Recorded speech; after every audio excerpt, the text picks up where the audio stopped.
ఓం అస్మద్గురుభ్యో నమః. లక్ష్మీనాథసమారంభం నాథయామనమధ్యమాం అస్మదాచార్యపర్యంతం వందే గురుపరంపరం. వసుదేవసుతం దేవం కంసచానూరమర్దనం దేవకీ పరమానందం కృష్ణం వందే జగద్గురుం. ప్రియ భగవద్బంధులారా, ఈరోజు మనం సాంఖ్యయోగంలో 51 శ్లోకం. కర్మజం బుద్ధియుక్తా హి ఫలం త్యక్త్వా మనీషిణం జన్మబంధ వినిర్ముక్త పదం గచ్చంతనామయం. బుద్ధియుక్త సమత్వబుద్ధితో కూడిన మనీషిణ జ్ఞానులు కర్మ వలన కలిగిన ఫలమును త్యక్త్వా విడిచి జన్మబంధ వినిర్ముక్త జన్మబంధముల నుండి ఓడబడిన వారై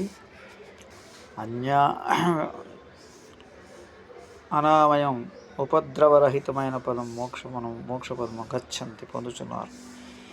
సమత్వ బుద్ధితో కూడిన జ్ఞానులు కర్మల వలన కలుగునట్టు పదములను వెన్నాడి జన్మబంధముల నుండి విడిపడిన వారలై ఉపద్రవరహితమైన మోక్షపదమును పొందుతున్నారు. కర్మయోగ విశిష్టం గురించి మరింత వివరించబడుతుంది.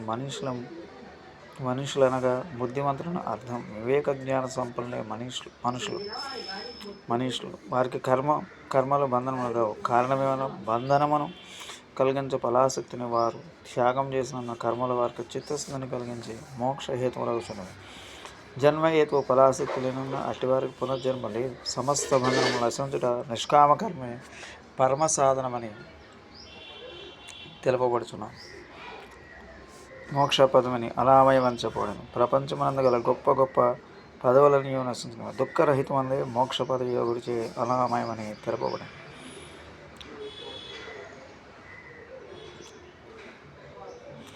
స్వస్తి. జై శ్రీరామ్.